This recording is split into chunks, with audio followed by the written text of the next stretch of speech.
Hi everyone, कैसे हो आप सभी लोग। आई होप आप लोग अच्छे होंगे। मैं हूं राहुल जयसवाल एंड स्वागत करता हूं आप सभी का एक बार फिर हमारे यूट्यूब चैनल JR ट्यूटोरियल्स में। फ्रेंड्स, आज अगेन आपके सामने एक मोस्ट इंपॉर्टेंट हिस्ट्री का लेक्चर वीडियो लेकर आ चुका हूं दोस्तों, जिसमें आज के दिन हम लोग पढ़ने वाले हैं हमारे 7th स्टैंडर्ड के लिए हिस्ट्री सब्जेक्ट का दोस्तों जो हमारा चैप्टर चल रहा था, जिसका नाम है chapter number 6 conflict with the Mughals. तो आज हम पढ़ेंगे इस चैप्टर का लेक्चर नंबर 3। और आपको बता दो यार कि ये जो लेक्चर नंबर 3 है ना, ये इस चैप्टर का आखिरी लेक्चर वीडियो होगा, यानी कि फाइनली हमारा ये जो चैप्टर है कन्फ्लिक्ट विद द मुगल्स, ये हो जाएगा टोटली 100% कंप्लीट। क्लियर दोस्तों? तो उम्मीद करता हूं कि आप ये वीडियो एंड तक जरूर से देखोगे, क्योंकि आज आखिरी लेक्चर है, बहुत सारे इंपॉर्टेंट पॉइंट्स डिस्कस करने हैं। तो वीडियो को एंड तक जरूर से देख लेना और साथ में आप हमारे प्लेलिस्ट को कंटिन्यूअसली चेक करते रहना, क्योंकि प्लेलिस्ट में हम बहुत सारे वीडियोस ऑलरेडी बना के अपलोड करके रखे हुए हैं आप लोग के लिए एकदम सिस्टमैटिक पैटर्न में। 7th के लिए, 8th के लिए, 9th के लिए, 10th के लिए, हर एक सब्जेक्ट्स के हिसाब से प्लेलिस्ट बनाया हुआ है। उसके अंदर बहुत सारे वीडियोस ऑलरेडी 100% सिलेबस कंप्लीट है। आप जाओ चेक करो और जो भी आपको पढ़ना है पढ़ सकते हो। सब चीज के वीडियोस ऑलरेडी अपलोडेड है दोस्तों, ठीक है। और साथ ही में दोस्तों हमारे दो और चैनल है, JR टॉक्स नाम का, जिसमें हम करियर गाइडेंस करते हैं, और JR व्लॉग्स है, जिसमें हम व्लॉगिंग करते हैं। तो अगर आप वो चैनल जाके देख लोगे, चैनल को पसंद कर लोगे, तो जरूर से सब्सक्राइब कर लेना, ठीक है। चलिए शुरुआत करते हैं आखिरी लेक्चर वीडियो की इस चैप्टर का। देखो बेसिकली हमने डिस्कस किया था शिवाजी महाराज के कन्फ्लिक्ट के बारे में, कि किस प्रकार शिवाजी महाराज ने बाकी लोग के साथ, यानी मुगल्स थे और भी जो लोग थे उनके साथ कैसे लड़ाइयां लड़ी, किस प्रकार फोर्ट्स को कब्जे में लिया, फोर्ट्स जीते, एंड कन्फ्लिक्ट क्या क्या रहा, ये हमने डिस्कस किया था। और प्रीवियस लेक्चर की अगर हम बात करें, हमने बहुत सारे देखे थे, जैसे शाइस्ता खान के बारे में पढ़ा था, किस प्रकार वो आया था, जय सिंह आया था, जय सिंह की वजह से हमारे शिवाजी महाराज ने एक डील साइन की थी, ट्रीटी ऑफ द पुरंदर का ट्रीटी एग्रीमेंट एक साइन किया था कि हम एक दूसरे के अगेंस्ट में नहीं जाएंगे, रहेंगे, और बदले में 23 फोर्ट्स देने पड़े थे, ठीक है ना। तो ऐसे बहुत सारी चीज़ें हमने ऑलरेडी लेक्चर नंबर 2 में डिस्कस की थी। और आज लेक्चर नंबर 3 में सबसे पहला जो टॉपिक हमें पढ़ना है दोस्तों, वो था ऑफेंस अगेंस्ट मुगल, ठीक है ना। वो क्या है ये हम लोग डिस्कस करेंगे, ऑफेंस अगेंस्ट मुगल्स, ठीक है। तो क्या ऑफेंस है मुगल्स के अगेंस्ट में, ये हम लोग यहाँ पे डिस्कस करेंगे, ठीक है। तो सबसे पहले अगर हम बात करें ऑफेंस अगेंस्ट मुगल्स की, तो हम लोग एक चीज डिस्कस किया था कि यार बहुत सारी चीजें मुगल्स के साथ हमने डील कर ली थी, मुगल्स के साथ था, लेकिन कहीं ना कहीं मुगल्स ये चाहते थे कि यार शिवाजी महाराज का नामो निशान खत्म हो जाए और पूरा इंडिया पे जो स्वराज का एस्टैब्लिश करने का जो शिवाजी महाराज ने जो सपना देखा है वो साकार ना हो पाए। तो ये दौरान क्या हुआ था कि जैसे ही शिवाजी महाराज जब आगरा में उनको कैद कर लिया गया था, ये मैंने स्टोरी बताया था प्रीवियस लेक्चर में कि किस प्रकार शिवाजी महाराज को और उनके जो प्रिंस थे संभाजी, उनको कैद जब कर लिया गया था, तो कैसे वो आगरा से रिटर्न आए, महाराष्ट्र में राजगढ़ में आए, एंड किस प्रकार उन्होंने ये सब चीज़ें की। वो आने के बाद, आगरा से रिटर्न करने के बाद, तो मुगल्स लोग बहुत ही ज़्यादा कन्फ्लिक्ट के मूड में थे, यानी कि बहुत ज़्यादा यहाँ पे चीज़ें चल रही थी। तो अब शिवाजी महाराज के मन में यह था कि यार इन्होंने हमें चीटिंग से नज़रबंद कर दिया, आगरा में कैद कर लिया, तो अब मैं क्या करूँगा, अब मैं जो भी फोर्ट जो मेरे कब्जे से इन तक पहुंच गए हैं, जो मेरे पास एक टाइम पे था अब नहीं है, तो वो मैं रिकैप्चर करूंगा। ऐसा शिवाजी महाराज ने प्रण ले लिया, ऐसा शिवाजी महाराज ने सोचा कि अब मैं फोर्ट्स को वापस से कब्जा करना शुरू कर दूंगा, ठीक है ना। अब यहां पे क्या होने लगा कि शिवाजी महाराज ने क्या करने लगे, प्लान बनाने लगे, बहुत ज़्यादा दिमाग लगाए और बहुत सारे बोल्ड प्लान, बहुत सारे अच्छे अच्छे प्लान जो है वो बनाने लगे। एंड साथ ही में उनके स्ट्रैटेजीज जो है वो तैयार हो गई। एक स्ट्रैटेजी उनका ये था कि हम जो भी फोर्ट हमारे कब्जे में एक टाइम पे थे, अभी नहीं है, तो जो भी फोर्ट है वहां पे हम अपनी वेल इक्विप्ड आर्मी भेजेंगे, जो मेरी सेना है वो मैं भेजूंगा। ऐसा शिवाजी महाराज कहते थे कि जो मेरी एकदम तगड़ी सेना है उसको वहां पे भेजूंगा, वो लड़ाई लड़ेंगे एंड फोर्ट को अपने कब्जे में ले लेंगे। ये उनका एक प्लान था। और दूसरा प्लान ये था कि किस प्रकार वो आगे बढ़े और जो बाकी के फोर्ट जो उनके कंट्रोल में है उसको एक प्रॉपर तरीके से हैंडल करे। तो ये बहुत सारे उन्होंने ऐसा प्लान जो है वो तैयार किए थे, ठीक है। अब महाराज ने क्या किया, शिवाजी महाराज ने क्या किया, जो डेक्कन साइड जो थे, यानी कि जो साउथ का जो इलाका था, वहां पे जो भी फोर्ट्स थे वहां पे अटैक करना, और जो मुगल की टेरिटरीज थी वहां पे, जो मुगल के कब्जे में जो इलाके थे वहां पे अटैक करना उन्होंने शुरू कर दिया, ठीक है। तो वहां पे क्या हो गया कि उन्होंने बहुत सारे लड़ाई लड़ी और बहुत सारे फोर्ट्स को वापस से अपने कब्जे में ले लिया। उनमें से कुछ फोर्ट्स के नाम अगर मैं मेंशन करूं, सिन्हगढ़, ठीक है ना, सिन्हागढ़ एक फोर्ट था, पुरंदर फोर्ट था, लोहागढ़ हो गया, माहुली फोर्ट हो गया, करनाला फोर्ट हो गया, और रोहिदा। ये जो फोर्ट्स इतने सारे जो मैंने नाम ले रहा हूं, ये फोर्ट को वो 1 बाय 1 एक के बाद एक जीतते चले गए, वापस से अपने कब्जे में लेते चले गए, ठीक है। और फिर उसके बाद उन्होंने क्या किया कि जो सूरत था, जो मैंने ऑलरेडी स्टोरी बताया था लेक्चर नंबर 2 में, कि सूरत में जाके वो वेल्थ को उन्होंने छीन के लाया था, ठीक है ना। वापस से वो सूरत जाते हैं एंड सूरत को फिर से यहाँ पे जीत के लाते हैं, यानी कि फिर से उनमें से वेल्थ लेकर आते हैं, अटैक करते हैं सूरत को। एंड यहाँ पे जब वो आ रहे थे सूरत से फॉट करके, सूरत से लड़के आ रहे थे, सूरत से जब रिटर्न आ रहे थे, तो वो टाइम पे भी उन्होंने बहुत सारी लड़ाइयाँ लड़ी, जैसे कि उसमें से लड़ाई मुगल्स के साथ कहाँ पे हुई, वानी डिंडोरी करके एक जगह है वहां पे हुई, ठीक है, नासिक डिस्ट्रिक्ट के आसपास आता है, वहां पे वो लड़ाई उन्होंने लड़ा और उसी में महाराज ने जो मुगल के सरदार थे जिसका नाम था दाऊद खान जो मुगल का एक सरदार था, उसको वहां पे डिफीट करके उनको हरा के वो रिटर्न आए। यानी इतने वो क्या थे, ब्रिलियंट थे, इतने वो एक तरीके से ब्रेव थे और इतने दिमाग वाले थे कि वो वहां पे भी लड़ाई लड़के और जीत के आगे दाऊद खान को हरा के आ गए। ठीक है, और उसके बाद जो मोरोपंत पिंगले थे, जो एक तरीके से सूबेदार हम लोग बोलते हैं ना, जो शिवाजी महाराज का जो इतना बड़ा सेना था, आर्मी था, उसमें सूबेदार होते हैं, ठीक है ना। तो वो जो उनके सरदार बोल लो या फिर सूबेदार बोल लो, जो सरदार थे उनका नाम था मोरोपंत पिंगले। उन्होंने त्रिंबकाबाद, एक फोर्ट है एक तरीके से बोल सकते हैं, जो कि नासिक के आसपास आता है, तो त्रिंबकाबाद को भी उन्होंने कैप्चर कर लिया। त्रिंबकेश्वर का नाम सुना होगा आपने शायद, तो वही है समझ लो। तो उसके आसपास बहुत सारी चीज था, उनको वापस से इन्होंने कब्जे में ले लिया। एंड ऐसे ही बहुत सारे फोर्ट्स भी इनके यानी शिवाजी महाराज के कब्जे में आ गया। फिर अगर हम बात करें शिवाजी महाराज ने मतलब ये सब चीजें जब कर ली, तो इनका जो नाम था पूरे इंडिया में, ना सिर्फ महाराष्ट्र में, पूरे इंडिया में इनका नाम फैल गया कि यार शिवाजी महाराज किस प्रकार अपने फोर्ट्स जो उन्होंने खो दिए थे, जो मुगल्स को उन्होंने देने पड़े थे मजबूरी में, अब वो फोर्ट्स को वापस से ले रहे हैं, लड़ाई कर रहे हैं और जीत रहे हैं। और पूरा उनका जो नाम था वो काफी फेमस हो रहा था और काफी ज्यादा सक्सेसफुल उनका जो कैंपेन था वो हो रहा था, ठीक है ना, मुगल्स के अगेंस्ट में। तो कुछ सरदार जो उनके साथ में थे, जो शिवाजी महाराज के सेना में थे, आर्मी में थे, जो कि तानाजी मालुसरे बहुत फेमस रहे। इनके ऊपर एक मूवी बनी है तानाजी करके, आपको पता होगा।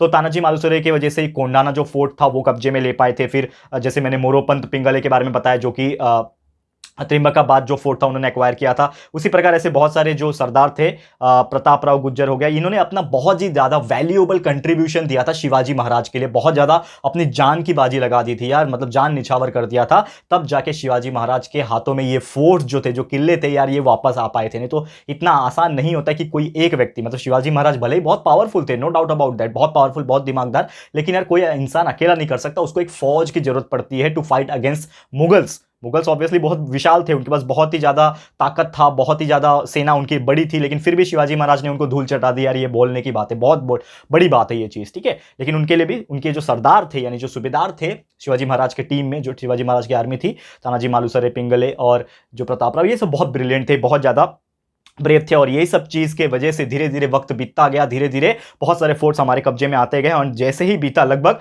27 फोर्ट्स, वक्त एक के बाद एक 27 फोर्ट जो है 4 महीने के अंदर, इमेजिन कर सकते हो आप, सिर्फ 27 फोर्ट्स की मैं बात कर रहा हूं, 27 किले कितने महीने में, सिर्फ 4 मंथ में वापस से छीन लिया शिवाजी महाराज और उनकी सेना ने मिलकर। सोचो कितनी बड़ी बात है यार, 27 किले मतलब बहुत होता है। और सोचो पूरी सेना को उन्होंने हराया होगा, जो फोर्ट पे राज करते होंगे, जो फोर्ट पे रखवाली करते होंगे, पूरी सेना को हरा के ये सब चीजें पॉसिबल हो पाई है, ठीक है। तो 27 फोर्ट को उन्होंने 4 मंथ में एक्वायर कर लिया, एस्टैब्लिश कर लिया, और एक रेपुटेशन उनका बन गया। क्योंकि देखो आप जब ये चीज करते हो तो एक आपका एक नाम बन जाता है, अलग बन जाता है। जैसे कि आप अगर हो आज के डेट में, तो चलो किले विले आपको जीतने नहीं है क्योंकि मुगल्स नहीं है यहाँ पे, एक हर एक अलग अपना एक डेमोक्रेटिक कंट्री है, यहाँ पे कॉन्स्टिट्यूशन है। लेकिन आप कुछ ऐसा काम कर लो, जैसे आप अगर एक IAS ऑफिसर बन जाते हो, जो कि आज के जनरेशन में कोई बड़ी बात होती है, जैसे कि कोई एक IAS ऑफिसर बन गया, या फिर एक बहुत बड़े बिजनेसमैन बन जाते हो, कुछ आपने एंटरप्रेन्योर बन गए, कुछ आपने डिस्कवर किया, इन्वेंशन किया, या फिर कुछ बड़ा बिजनेस ओपन किया है अलग टाइप का, तो आपका जो नाम बनता है ना समाज में, वो एक अलग लेवल का बनता है। नॉर्मल लोग बहुत सारे, हम जैसे लोग यार बहुत सारे लोग हैं,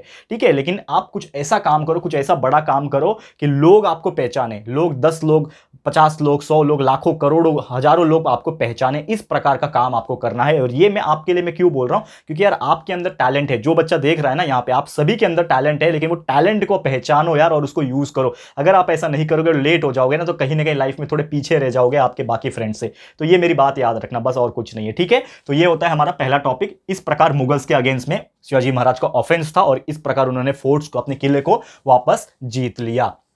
क्लियर है। और इसी वजह से उनका नाम काफी ज्यादा फेमस हो गया। ओके, अब ये चीज हो गया। अब नाम फेमस होगा तो और जिम्मेदारी भी आएगी। तो एक बहुत ही बेहतरीन और खूबसूरत चीज हुआ था जिसको बोलते हैं कोरोनेशन। अब कोरोनेशन क्या होता है इसके बारे में थोड़ा सा मैं डिस्कस करूंगा शिवाजी महाराज के लिए, ठीक है। तो कोरोनेशन की अगर हम बात करें तो इसका मतलब होता है, हिंदी में अगर बात करें, राज्याभिषेक। आपने नाम सुना होगा, हिंदी में हम लोग अगर बात करें तो इसको बोलते हैं राज्य, ठीक है। मेरी हिंदी थोड़ी सी कमजोर है, मैं स्पेलिंग चेक कर लेना। राज्याभिषेक, राज्य अभिषेक,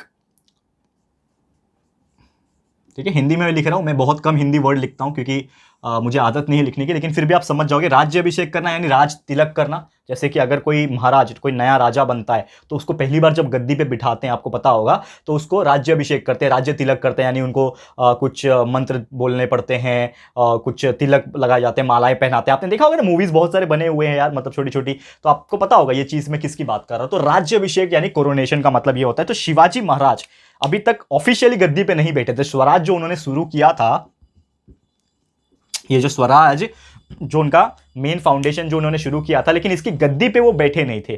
तो अब समय आ गया था, इतना नाम शिवाजी महाराज ने और इतने फोर्स अपने कब्जे में ले लेते थे और इतने ब्रेव थे, तो यहां पे डिसाइड ये हुआ कि शिवाजी महाराज का क्या किया जाएगा, राज्याभिषेक किया जाएगा, उनको स्वराज की गद्दी पे एस्टैब्लिश किया जाएगा। तो लगभग 30 साल लग गए दोस्तों ये सब चीज होते होते, और वो डेट आखिर आई गई तो लगभग 6 जून 1674 में। यानी कब हुआ ये एस्टैब्लिशमेंट?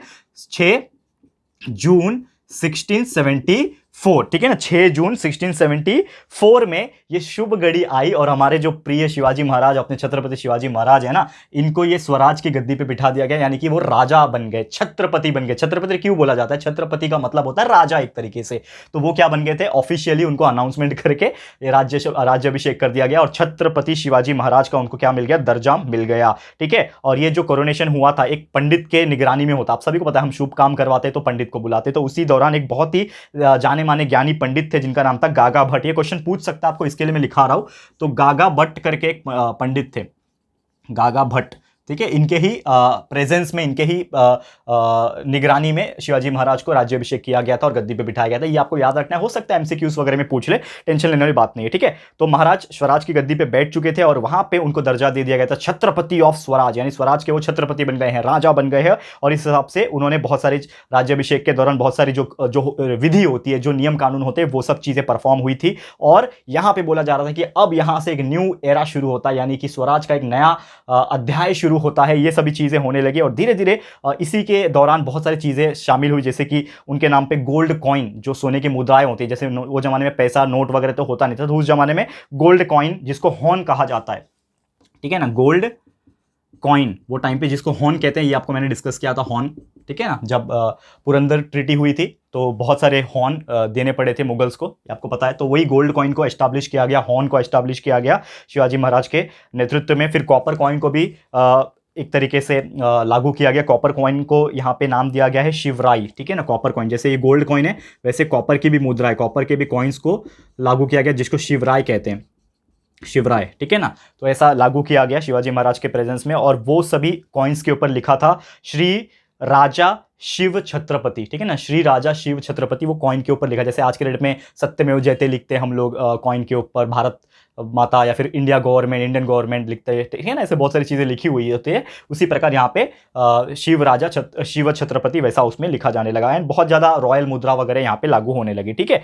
तो ये सभी चीज़ की वजह से बहुत शिवाजी महाराज का नाम फेमस हुआ। साथ ही में एक डिक्शनरी लिखी संस्कृत पर्शियन वर्ड्स में लिखी जाने लगी, जिसका नाम था राज्य व्यवहार कोशा। तो ये सब चीज़ें हैं, वो आप लोग देख लेना। तो बहुत सारी चीज़ें हैं शिवाजी महाराज के उसी दौरान कोरोनेशन के टाइम, यानी कि राज्याभिषेक करने के टाइम ही बहुत सारी चीज़ पॉसिबल हो पाई थी। अब ये जो शिवाजी महाराज का कोरोनेशन जब हो रहा था दोस्तों वो टाइम पे, तो एक बहुत ही ज्यादा चेंज आ गया, रिवॉल्यूशन आ गया। हम लोग बोलते हैं ना यार, मतलब यार पूरे इंडिया वाले को पता चल गया, पूरे लोग को पता चल गया कि यार शिवाजी महाराज इतने बड़े व्यक्ति, इतने महान व्यक्ति रहे हैं। इनके बारे में यार मतलब सुन के आज भी हम लोग को गूज बम्स आता है कि कितना कारनामा उन्होंने करके दिखाया हमारे हिंदू भाई बहनों के लिए, अपने देश के लिए, स्वराज के लिए, भगवा के लिए। तो ये सभी चीज़ बहुत इंपॉर्टेंट है। एक रिवॉल्यूशन आ गया हमारे मिडिवल इंडिया, जो मिडिवल पीरियड चल रहा था, मिडिवल हिस्ट्री बोलते हैं ना हम लोग, उस दौरान में, ठीक है। और इसी की वजह से बहुत ज़्यादा इंपॉर्टेंस शिवाजी महाराज को दिया जाता है और एक बहुत ही महान राजा, बहुत ही महान छत्रपति बन के सामने आए, ठीक है। और धीरे धीरे फिर क्या हो गया कि कोरोनेशन जो प्रोसेस होता है, ये पहला कोरोनेशन प्रोसेस हुआ, यानी कि राज्याभिषेक हुआ, लेकिन एक और